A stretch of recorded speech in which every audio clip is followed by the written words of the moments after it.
Welcome to the Baseball Insiders. Happy Friday. I am Adam Weinrib, joined as always by Fansided's MLB Insider, the one and only Robert Murray, Vlad Jr. and the Blue Jays. Why are the Jays so confident?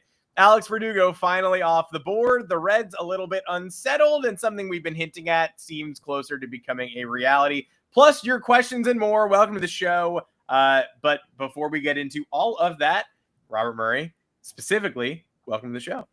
Hey, it's good to be here. It's good to be back for a Friday edition of the show, even though it's a few hours earlier than usual, but we're making do. We got a new producer for the day in Sean Daly, which we love. Got lots to talk about with baseball, especially with the comments about Vlad Jr. that the Blue Jays made recently. So I'm excited to dive into it all. What a whirlwind of the last 48 hours, Adam. How we doing? We are good, safe, marked safe from the whirlwind March Madness. So if you've got us up in one window and Baylor, Mississippi State up in another, we forgive you, but it's approaching halftime if it's not already there. So time to watch the Baseball Insiders instead of Robert Morris getting bashed by Alabama. Then head back into the March Madness waters. And while you're there, Robert Murray is going to be doing a Q&A in our Discord channel after the show. So if you don't get a question answered on the show, or we don't address something you want to talk about, I see the Jared Jones comment already. I wish we had more to say on Jared. Head to the Robert Murray Rumor Mill tier of the private Discord, and we'll get to answering a few more of your questions. Of course, we're on there all weekend as well. Subscribe to the Moonshot if you haven't. Also, subscribe to the YouTube channel. Subscribe to the podcast audio feed. Subscribe to all the subscribables. But the Moonshot is our weekly baseball email newsletter where Robert and the Fansided MLB team break down all the biggest stories in the big leagues with humor, insight, behind-the-scenes info. Also, check out the Baseball Insiders feed on fansided.com, fansided.com/baseball-insiders. That's where Robert's content lives. You've got content for me and the best of baseball and pop culture from the Fansided MLB staff writers. So if there's anyone you don't like, you ain't got to read their content. But if you do want to read Robert's, which you do, that is where you'll find it. And I think that just about covers it. Okay, so before we dive into some of the crazier stuff and some of the stuff I never expected to serve yesterday. We talked about Alex Verdugo on the last several shows before his ultimate decision yesterday. We talked about how odd it was that he claimed not to have received a formal big league offer. What does formal mean? We're having some semantic debates. He ends up signing with the Braves. It's announced yesterday. It's $1.5 million. And it confused me even further about what formal means, because it's $1.5 million big league contract, but with an amendment that allows him to be optioned once to Gwinnett. So not a minor league deal, but operating like one. And he's going to be at AAA for the Braves for the time being. This comes on the heels of Craig Kimbrell. This comes on the heels of James McCann. The Braves are collecting late stage free agents while other teams are sleeping. And it's unclear what the purpose is, but it's good depth. Kimbrell, get it. McCann, mentorship with the catcher position thin. Verdugo, if Jurickson Profar is healthy, not sure I see it, but he's going to start in AAA anyway. What do you think their plan is, and do you have any expectations here for this edition? Yeah, when the report surfaced that Verdugo didn't have any formal major league offers, I do believe that was indeed the case. And once something like that leaks, it was an opportunity where Alex Anthopoulos could pounce on a player that he probably didn't expect him to be in on for the majority of the offseason, because you would think the expectation would be that Verdugo would have gotten a contract worth significantly more than $1.5 million on a major league deal. But ultimately, that's what he ended up settling for. And one thing I do know about Anthopoulos is that he operates pretty quickly. When he wants to get something done, he will prioritize it and try to make it work. And in this case, that was exactly what he ended up doing. And I have absolutely no issue with it whatsoever. And the fact that he could get optioned once this allows Verdugo to get a major league deal, but also that they option him to Gwinnett, where he can end up getting consistent at bats for at least the time being. He can ramp up, kind of use that as his own spring training, and get ready for the major league level. And you would think after maybe a few weeks that he'd end up being in the major leagues. So what he can provide remains to be seen, because the fit isn't necessarily the most clear for a starting role in Atlanta. But one thing that the Braves have really thrived on in years past has been having outfield depth. They obviously got Eddie Rosario. They got Marcell Ozuna. They got Adam Duvall. I mean, they got all sorts of these different guys in free agency or over trade that's allowed them to be really impactful. And we've seen injuries happen with them. So that's just them preparing for any different kind of scenario here. So I have absolutely no issue with it whatsoever. $1.5 million for Alex Verdugo when the $8 million number was floated around with the Pirates. I don't know exactly how true that was, but I trust John Heyman. But I will say, I think it was a really smart move from Atlanta, and the fact that they got him, good move by them. Eddie Rosario was my first thought, and then my second thought was how crazy it is that Alex Verdugo went from World Series starter to Eddie Rosario type reclamation project for the Braves. But that said, based on the way the Yankees valued him last year, there's nothing like getting a player like that for $1.5 million who's going to build himself up at the AAA level first. We are going to go into some fun stuff we have planned, but I do want to address a super chat before we move on, asking about David Robertson, what he may be looking for. We have touched on Robertson on previous shows. I think the most important thing to note here, beyond the fact that he will have no spring training at all, so already red flags at this point. If he does agree to a deal, it had better be similar to the one Verdugo just signed with one option so that he can get himself right in games that don't count towards the big league standings. But the one thing you always point out is that he is representing himself. And I think that needs a reminder in every show that we do. Yeah, absolutely. And like the fact that you just mentioned it, now I don't have to mention it. So thank you, Adam. But the fact that he's waited this long it's going to make it almost impossible for him to get what he was seeking during the offseason. And what exactly he was seeking remains to be seen. I don't know. Because he's obviously an impactful reliever, and you'd expect him to get a pretty nice one-year deal, at least early in free agency. But something that numerous different pitchers or just relievers in general were weighing as they were waiting out on the market, even like mid-spring, is that the longer you wait, the chances that you end up getting the contract you seek go down by the day. And the fact that he's still unsigned at this point, you got to wonder what exactly he's going to end up getting. Maybe he ends up getting like an Alex Verdugo situation where he ends up getting a major league deal but gets optioned to the minors just so he can build up and ramp up. But I would not expect him to get much at this point. To me, that seems like a potential value. You also wonder, and this is total speculation on my own end, but he's not like the youngest pitcher anymore. You wonder if at this point, if he's not willing to end up taking that sort of a contract where he could possibly hang him up. Again, that's just my own speculation. But when a player of that caliber is waiting out this long and not going to get the deal he wants, I could see that end up being the case. But again, my own speculation. And appreciate the chat, of course. Definitely someone I've had my eyes on for like 2 months now, and it's getting perilously close to decision-making time. As for Andrew's question about how I feel about Paul Goldschmidt leading off, I think too soon to address, but consider me eyeball emoji. He hasn't done it yet.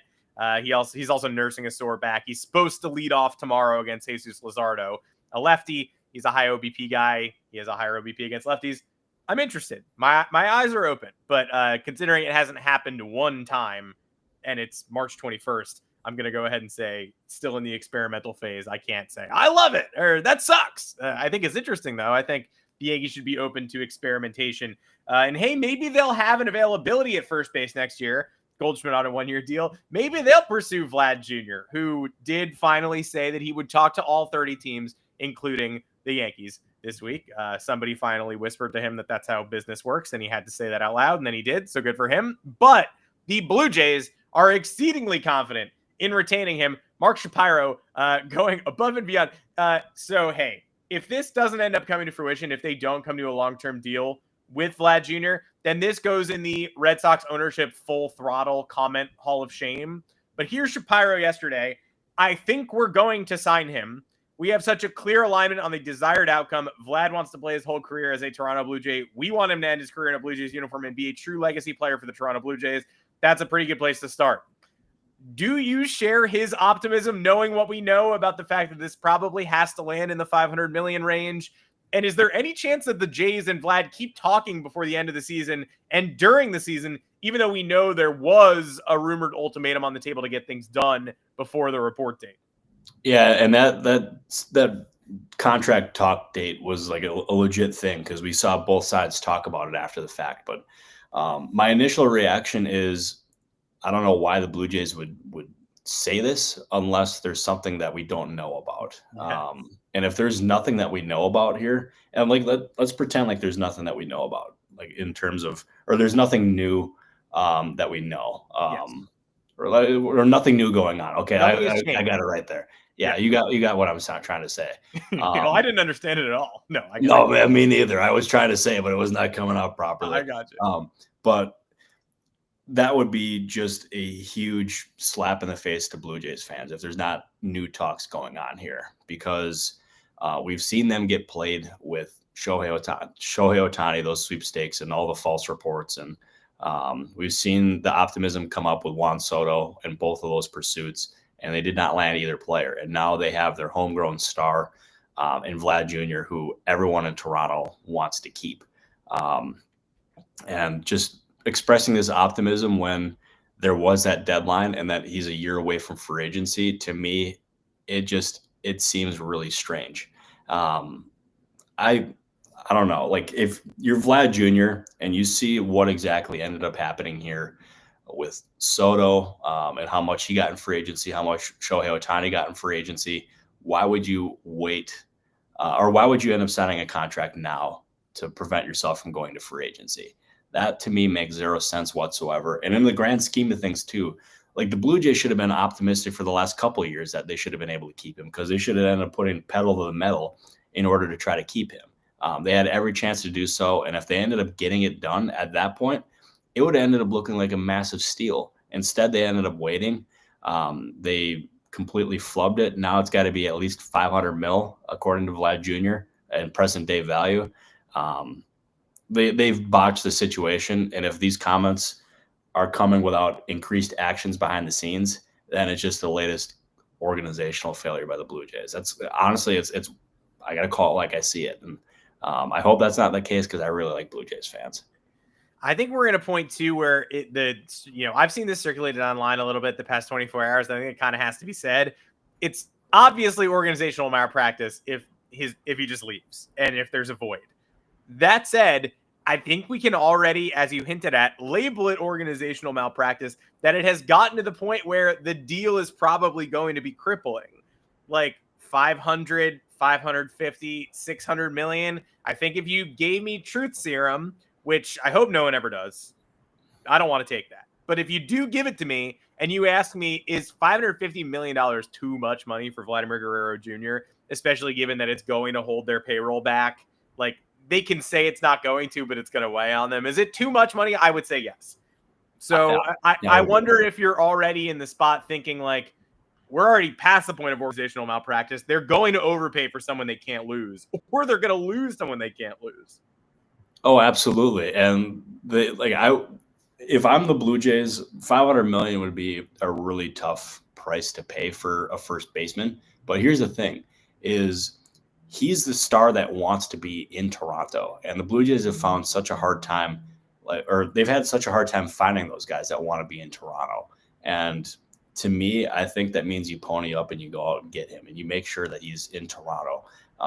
And it's not like the Blue Jays and that ownership group is cheap, or it's not like they don't have money. They have plenty of it. They can still invest into the roster. You can use Vlad Jr. and him being there long-term as a recruiting piece in negotiations with other players in free agency. You could try to trade for a player to try to build around Vlad Jr. I'm usually pretty against paying that significant of money for a first baseman, but I think Vlad Jr. is different, and they should have no problems, at least in my eyes, building a team around him. I would agree. And I would agree at this point that we've gotten to the point where they need to A, spend, and B, make it clear to the fan base that they're not going to let that spending stop them from further spending, because we know it's one of the richest ownership groups in baseball. So if they do let it hold them back, then they should just sell to whoever just bought the Celtics for $6 billion, because it might be time to make a change. Okay. One more thing I wanted to touch on, because you've hinted at it so strongly in previous shows that I figure you get a little victory lap here. We're starting to get the opt-outs. We have not gotten any of the pitching opt-outs. Unless I miss them, Garrett Hampson and Nicky Lopez aren't exactly going to help anybody on the mound. But when I've asked you about who might be trolling the NRI market and who might be checking in on opt-outs, you've given me the Reds over and over again. they made it clear yesterday, Alexis Diaz a little behind, perhaps not going to start the year comfortably, definitely looking at alternate closer options like Graham Ashcraft.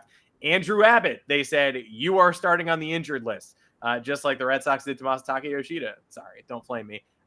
Robert, is this injury uncertainty maybe part of the reason why you've been hinting so heavily that Cincinnati is one of the teams you would say, hey, watch these guys for NRIs and opt-out guys? Yeah, the injury uncertainty, and also just the fact that they have so many young players. They want to have some veteran insurance on the pitching staff for just in general. And that's why I expect them to be one of these teams that's really aggressive in looking for these NRI guys, or even making a small trade. I've only heard them connected to some free agent options, so take that for whatever it's worth. I'm not saying a trade is impossible by any means, but free agency, especially guys that opt out, are going to be players that I'm really keeping an eye on for them. And that's something that I really thought that Texas Rangers should have looked at instead of looking at a guy like Patrick Corbin, because he has no he had no spring training to build up. And these guys that are going to be opting out of their contracts are going to end up having innings under their belt. They're going to have bullpens under their belt. They're going to have long toss. They're going to have everything under their belt. So I think that's a smart strategy here from the Reds. But it's not going to just be pitchers who end up opting out. We're seeing, we got Rowdy Tellez who's coming up. We got Dom Smith who's coming up. There's countless others. We've seen John Heyman report a couple of them today. So the next 48 to 72 hours, in my eyes, is going to be pretty busy with opt-outs. So hopefully I'm able to break a few of them, because I'm expecting a good amount. We've also got the Brewers, who got some really tough decisions coming up. And every time I check on that, the general sentiment has just been, this is really tough, and they're trying to figure it out. So, and Robert G, you asked a good question here too. Is Adam Duvall about to hang up the cleats? And he made it clear that, and according to Joel Sherman at least, that he will not sign for a contract he doesn't believe that he's worth. He's not going to just settle for a fringe major league deal or a minor league deal unless he gets a certain amount of money. I believe Joel said it was $3 million. He's not ultimately going to play. And that being said, if Alex Verdugo is only getting $1.5 million, I struggle to see Adam Duvall getting $3 million. So I think it could be tough for a guy like Duvall, but stranger things have happened. He's a veteran guy. We've seen him be pretty effective in years past. I wouldn't rule it out, but I think the odds are stacked against him at this point. We spoke to Adam Duvall on this show a ways back, one of my favorite guests. I definitely wish him well, no matter which direction he goes in. But you're right. If the Verdugo deal is a fair deal for Alex Verdugo, who was a World Series starter last year, although Eric Hosmer this week tried to say, like, it's unbelievable these guys are unsigned. They started in the World Series with Verdugo and Rizzo, but then he put up their stats, and they both had OPS pluses in the low 80s. And it was like, yeah, I think you accidentally made a different point while you were making that point. But still, World Series starter, top tier defender, depending on the metric you prefer. He's obviously solid in the field, and he only gets that $1.5 million with the minor league ramp up time option. So not sure Duvall is going to get what he was originally looking for. Anything else in the notebook? You've got, again, plenty of opt-outs to watch. Rowdy, Dom Smith, they're going to have to make a decision today.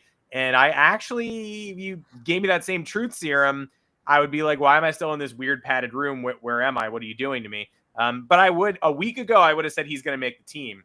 And now I kind of think Pablo Reyes has a leg up, and Ben Rice has been so good that I think Ben Rice is going to be doing most of the starting DH work, and Pablo Reyes offers more versatility than Dom Smith. So if I had to pick an NRI, it'd be Pablo.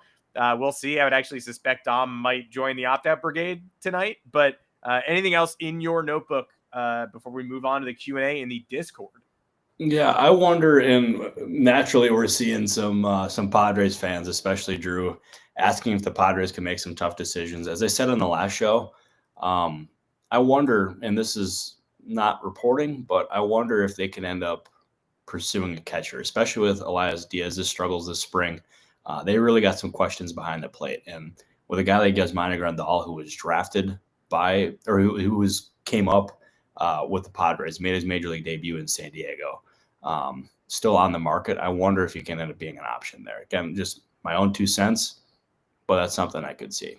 That's all I got in the notebook, because it's pretty slim pickings besides opt-out decisions that are coming here. And they did go ahead and add Gavin Sheets. So I think that was somewhat inevitable, to be honest. One of those where you just, hey, the word comes down and it becomes official, and you go, oh yeah, the guy with 6 homers in spring training who has 50 at bats. Yeah, we're gonna go ahead and add him. So we're gonna find out soon whether he's taking that genuine step forward. Slight mirage. Either way, I like that bat for the Padres. I liked the ad then. I still like it now. One final question before we move on from Doc. Can you see any surprising DFAs happening before opening day? I would guess that there are going to be some semi-surprising names in order to accommodate these opt-out decisions. I mean, most of them are pretty easy. If you've got an NRI guy, you probably have a 60-day IL guy.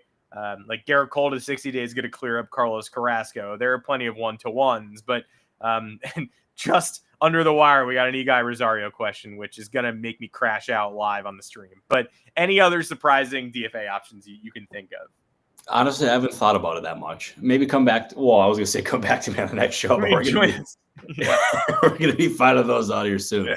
But no, I honestly, off the top of my head, I don't have any of them that are standing out more than others. So no, I don't think I have anything there. Yeah, come join us in the Discord too. Hopefully we can maybe have some insight on that as the weekend goes on. But yeah, good strategy saying come join us on Monday's show for some surprising DFA decisions when they've already happened. And then we come back and we're just like, see, I told you. As first reported on the Baseball Insiders. Yeah, that's exactly. Yeah, thanks for coming back to Monday's show. Here are all of them. They already occurred. Thank you. Well, appreciate everybody joining us today. Thanks for shuffling around the time. And head right to the Discord if you are a member to take part in another private Q&A for any supplementary questions with Robert. If you're not a member of the Discord, what are you doing? Hit subscribe on this video, then hit join. Then go ahead and select your membership, Rumor Mill or All-Star. We'd love to see you there. Obviously, subscribe to the audio feed. Subscribe to the Moonshot. Join us on fansided.com/baseball-insiders to read our content. But we've got plenty of video content as well, both on video content on YouTube. The audio content is on the podcast channels. And we're also Fansided MLB on TikTok and Instagram as well for more goodies. Robert Murray, thank you for joining me as always. We're going to be back on Monday, normal standard time, with a little bit more knowledge in our quivers about what went down over the weekend in terms of building these rosters. No, for sure. I'm excited to join you back here on Monday. I'm excited to go watch some college basketball. Got lots of that to go watch today too. But we're going to have hopefully break some news here in the next, I don't know, however long. So I'm excited for that.